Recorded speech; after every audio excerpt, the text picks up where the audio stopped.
আসসালামু আলাইকুম। আশা করছি সবাই ভালো আছে। তো এই তো সন্ধ্যায় বসে আছি।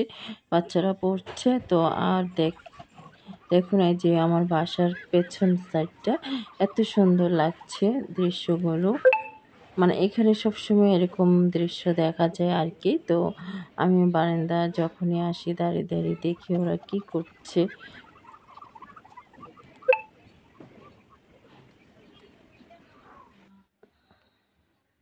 তারপরে এই তো বাসায় চিংড়ি মাছ আনা হলো মানে সকালের দিকটাতে।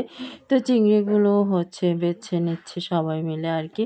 তো বাচ্চারা হচ্ছে চিংড়ি ভেজে দিলে ওরা অনেক পছন্দ করে খাবারটা খেতে। তো সেই জন্য ওদের জন্য হচ্ছে চিংড়ি ভাজা হচ্ছে আর কি।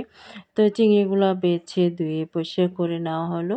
তারপরে এই সাইডে পেঁয়াজ, কাঁচামরিচ, হলুদ, মরিচ দিয়ে মানে পেঁয়াজটাকে একটু বেরেস্তা করে আর হচ্ছে চিংড়িগুলো আগে থেকে একটু তুলে ভেজে নিলাম। তো এই তো অল্প একটু নেড়ে চেড়ে তুলে নেব। আসলে চিংড়ি মানে বাছাটা মানে চিংড়ি হচ্ছে মানে বাছাটা কষ্ট আর হচ্ছে মানে ভাজা রান্না করা অনেক সহজ। তো এটা দেখুন একদম 5 মিনিটের ভিতরে হয়ে গেল। মানে মানুষে যে বলে 5 মিনিটের রান্না, আসলে কাটাকুটা তো দেরি হয়, তো রান্নাটা হচ্ছে সহজে হয়ে যায় আর কি।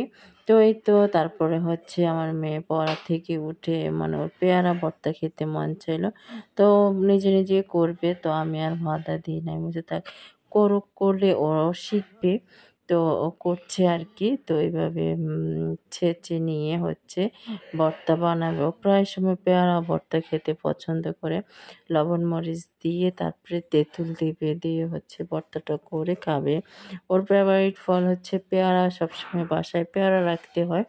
তারপরে ও পেয়ারা বানিয়ে নিচ্ছে আর কি। তো পেয়ারা বানিয়ে নিজেও খায়, আমাদেরকেও দেয়। তো ভালোই লাগে। এখন আর নিজেরা করে খেতে ভালো লাগে না এসব জিনিস। তো ওরাই করে আমাদেরকে খাওয়ায় আর কি। যে আমার মেয়েগুলো আস্তে আস্তে দেখতে দেখতে একটু একটু করে বড় হচ্ছে। তো সবাই দোয়া করবেন আমাদের জন্য। আজ এই কামনায়, আল্লাহ হাফেজ।